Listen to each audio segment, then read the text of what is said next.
I don't know what has gotten into Mattel recently, but they've just had this weird fetish going with River Scott. Like, I don't really know what it is about him. I mean, he does have a cool paint job and everything. I like the dark blue, and he's a cool 50s racer. 50s racers are always good to release as diecast, but I'm just a little confused. There's three main racing legends, excluding Doc Hudson, of course, the fabulous Hudson Hornet. Of course, you have Louise Nash, Junior Moon, and River Scott. But for the last 2 years, 2022 and 2023, Mattel has only released River Scott and all of his variants. I don't know what's going on there, but either way, welcome on back to the Cars Garage, everyone. Today, as you can see, I have a brand new, okay, it's not brand new, but it's brand new to me, but yeah, a new variant of River Scott, and this is, of course, the Heyday version. I really like this one. Of course, it was first released in, I believe, 2018 or 19. I know it was one of those years because it had that, the desert background, but like the slanted covers logo. So it was definitely one of those years. But I always get them mixed up because they kind of like used the same packaging halfway into 2019 before they changed it to Blue Desert. So I'm pretty sure it was from 2018, possibly both years though. I'm not really sure. But either way, I remember this artwork and it was very small, but now it's in obviously the Red Riders packaging for 2023. This is a 2023 car, even though it has the same 2022 Red Riders background. But it's just nice to see like the artwork in its full form. Like it's huge. It really is a nice size. Everything. If it was in 2021, then it would have been even bigger. But I think this is the perfect size. I don't like when they make the artworks too giant because then it just looks a bit strange. You can't really see the background. I do like how they do these backgrounds. I've never been a big fan of that card art, like the card background, I guess, for the Red Riders line. But we talked about that before. I don't really like it that much. Luckily, in 2023, that's what they're doing it again. Halfway into the year, they're changing the background, but unfortunately, they're not changing it very much. Only thing they're doing is like getting rid of this box, and then everything else it'll just be like more red. Really, it's like Red Riders 2.0, or some are calling it the Red Riders Saga. But either way, that's beside the point. We're here to talk about River Scott. More importantly, his Heyday version. And this is a really nice one. Of course, this is what he looked like back in the 1950s when he was racing. Of course, we only really get to see him like this in a brief flashback scene while he's racing alongside Doc Hudson, of course, the fabulous Hudson Hornet. But he is, of course, as seen in Cars 3. I mean, look at that card back. It's absolutely amazing. Got Jet Robinson, another fellow 50s racer. Got Rich Mixon, brand new variant. Really hoping to get him soon, but I don't know. Hopefully. I think he's definitely going to be a hard one to find. Then we got Pushover, very nice. Demo Derby car. Nice to see him back. Fabulous Hudson Hornet, of course, the dirt track version, pretty nice. And then we have Paul Conrev, Ryan Inside Laney, pretty cool. And I mean, most importantly, Fair Game here. How can you compete with Fair Game? I guess Rich Mixon comes pretty close, but I think Fair Game just a little more because he was only really released one time. Rich Mixon had quite a few releases, but I don't know. They're both very, very rare. Both worth around like $100 each in their previous packaging forms. I don't know how much they're going for now, how much they will moving forward from their 2023 releases, but who knows? Like I was saying, they are going to be changing the packaging for like all the cars. I would assume it would the new packaging with the like this box here completely gone and the added red background. Like the actual racetrack is not any different. It's barely any different. That's the thing. That's why I don't really like the new background.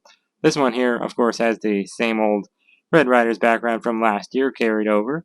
So it'll just be interesting to see if Heyday River Scott and then some other cars that were only from 2023, I guess all of these actually, except for Paul, it'll be interesting to see if they eventually get the new packaging as well. I'll definitely pick them up just to keep in the package because, I do that. I'm a bit crazy. But, you know, it won't look that different, which is what I'm trying to say. Either way, I did find two of him. I believe he was in case B, the first case of the year, because case A was canceled, and probably a few other cases throughout the year. But I have two. This one is not all on like great packaging at all, so we're definitely going to be busting him open and comparing him to a few other variants of River Scott that I have, the regular one and the flamin' one. So without any further ado, let's get him all opened up right now.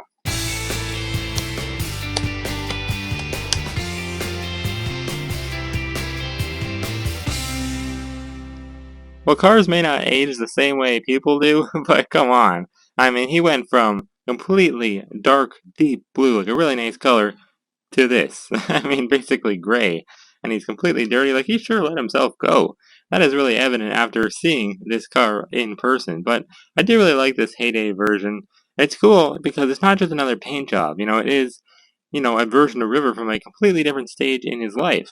Or this is what he looked like in 1953, or I think that was the year. Well, because this appeared in the flashback where Doc Hudson, the fabulous Hudson Hornet, gets in his career-ending crash, and I believe that was in 1953. But then, of course, this is what he looks like in 2017. We see him at the Cotter Pin talking to Cruz and everything, and McQueen, giving them some advice on how to race and everything, and some life advice in general. And then this is the Hot Rod version, which we see take place after the events of Cars 3 in the end credits. So, cool to have another version of him to add to the collection. Obviously, this one came out last. This is still the most recent version of River Scott that we have as a diecast. But yeah, if you don't know, River Scott's character was actually heavily inspired by a real-life NASCAR driver from way back in the day, whose name was Wendell Scott. Obviously, same last name as River Scott. I don't really know why they changed his name at all. I mean, Wendell to River isn't really a carification, so I don't really know what they were doing there, but it does sound cool. I like the name River Scott a lot more than Wendell Scott, but still. Wendell Scott was actually the first ever African American to ever join NASCAR, to ever race for NASCAR. So pretty iconic, and obviously, I guess if River Scott was a human, he would probably be African American, because he is voiced by Isaiah Whitlock Jr., who actually is an African American. Not a very popular actor either. I was looking at, up information about him and everything, and it seems like Cars 3 was really the only movie he had ever voice acted in, or really ever acted in general. But yeah, obviously a very cool car. He says online that he's a 1938 dirt track racer, but I don't really know because his license plate, as you can kind of see there, we'll look at it later, but it says 1937. It's actually very grainy and hard to read. Obviously made from Thailand, so kind of expected upon at this point. We'll put the other versions of River over there for now, though. Zoom it on in and take a closer look at this old school retro version of River Scott. Not even all that different, to be honest. Kind of just a basic design, but I like it. It's very simple and everything. And what's funny is Wendell Scott's race car that he once raced with back in the day really didn't look a whole lot like River Scott at all, really. Like the shape of it, very much not at all the same. If anything, it looked a lot like Dewey Conrad from the shape and the design. Like, he had a light blue design with, I think, a little bit of, or like quite a lot of white, maybe a little bit of orange. Very similar to Dewey Conrad's design. Dewey Conrad is actually just another 50s racer, though, of course, so nothing too special about him. Like River Scott actually had quite a major role in the movie, but I'm not really sure why they didn't really base his paint job off of him. That's kind of weird, to be honest, but it has the same number and everything, 34. But yeah, not a single sponsor or anything on this car. Honestly, doesn't even look all that much like a race car. And all the legends don't really have sponsors, like Junior Moon back in the day. He didn't really have a sponsor. Louise Nash did. Actually, no, she didn't. What am I saying? No, I guess she didn't either. Neither did the fabulous Hudson Hornet. I guess. Unless Twin H Power, would that be considered maybe some type of sponsor? I'm not really sure. Either way, though, kind of nice and subtle, and it makes them seem like they don't really care about the sponsorship. They don't care about the money that comes with racing in the Piston Cup. They're there for the fun of the racing, which is pretty cool. It's pretty humble of them. Maybe that's why they're called the Legends. Makes sense.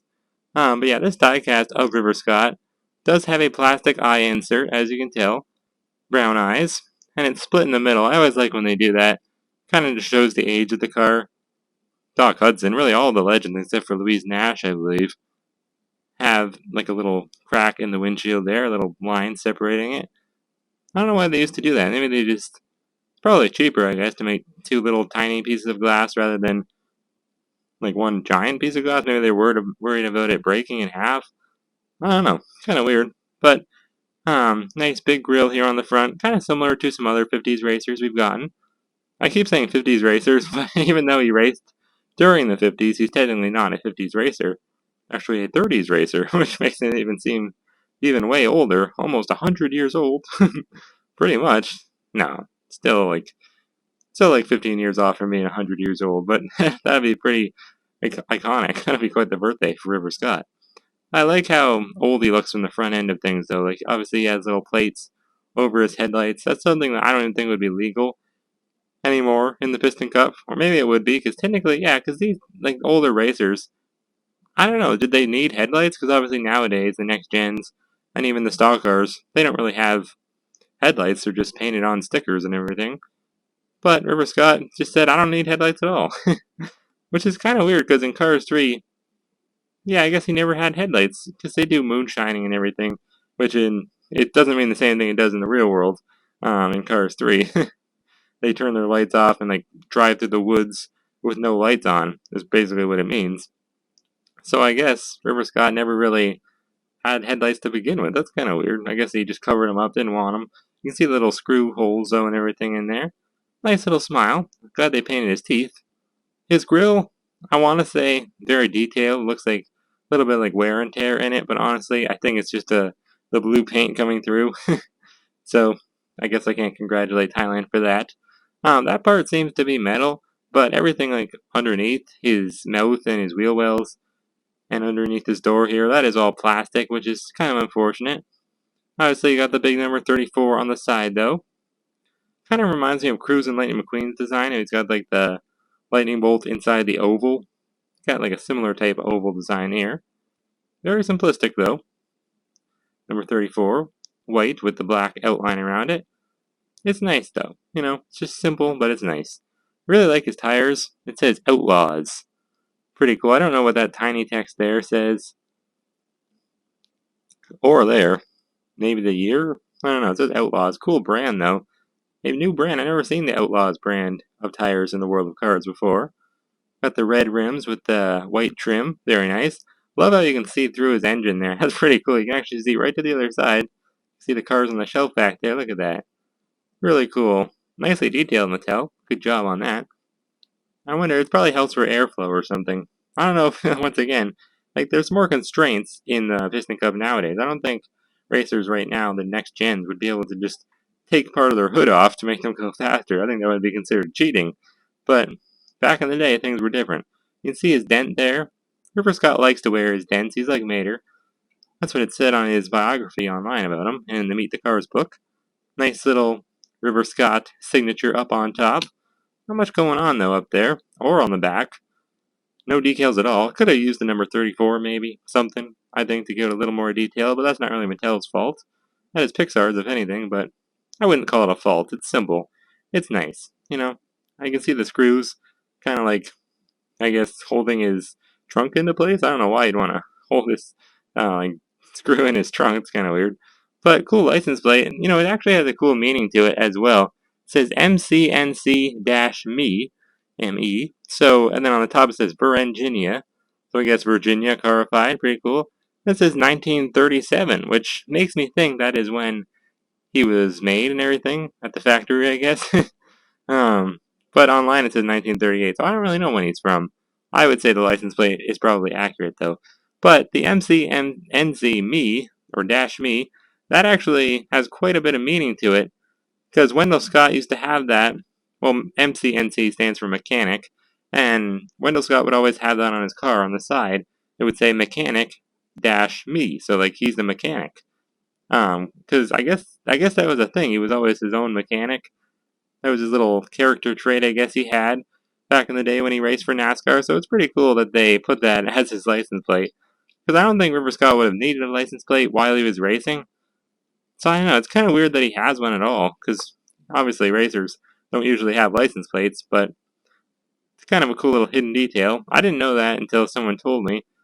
Another fellow collector. But obviously you got some little wear and tear marks, some dirt decaling there on the side on that fender there, the wheel well. Looks pretty cool. A little bit on the front here too, but none on his left side over here, which is kind of weird. But yeah, I like this design that he has a lot. It's pretty darn cool. And simplistic, you know.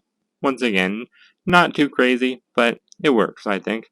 R38A is the date stamp. Not much going on down there, though. Nice and black. I like how they actually painted that little exhaust there, though. That's pretty cool. I like the treads on his tires as well. They're very nice. Everything about this car, very, very nicely detailed. But anyways, not much else to talk about, really. He is a pretty simplistic car. But here's his original design, of course. Or not really. This is technically his original. This is just the first one we got as a diecast. from 2017, it's Cars 3. What he looks like, pretty much modern day. The writing is not on his tires. I feel like it's probably just an inaccuracy on China's part. Still got the number, actually not really the exact same spot. It's like coming off the oval there. Probably just a mistake though on mine. Should be moved over to the right more probably. Got a lot of dirt detailing. That gray for the oval is completely gone. Just faded into the blue. Wow. Cool. I like the backside River Scott. It looks almost like a little camper or something, like a little mini home. Looks pretty cool. I like his little bumper. Same design on the license plate, I think at least. Looks pretty similar. It should be the same. Virginia. I guess that's where River Scott is from. Clarified word to say Virginia, which is a state in the U.S. And then, of course, we do have the hot rod version of River Scott. Not really my favorite version. In fact, I don't like this one all that much. But they all still have the dents in the same spots and everything. So, nice consistency, I guess. Not much going on in the back. Once again, really the exact same color. I don't know if this is the exact, most accurate color shade of blue they could have done. They probably could have done a bit better. I think they should have made it a bit darker, then it probably would have been the most accurate it could be, but I guess it's alright for Mattel. I'll give them the benefit of the doubt. But anyways, we got all the legends here. I guess Smokey's not really a legend, so we'll put him in the back. We got the fabulous Hudson Hornet. Very cool. This is the Chinese version of him, which is probably the best. He has very, very small eyes, though, for some reason. Kind of weird. We'll put him next to River Scott. Funny, because if they would have got his color accurate, probably it would have been pretty similar to the fabulous Hudson Hornet's design. Anyways, we got Louise Nash. I don't really have the Heyday version of her, which is unfortunate. I don't think, did they even make one? I think they did in an old 5 or an old 4-pack or something like that. And then we got Junior Moon back there. They're all just kind of like crammed in here.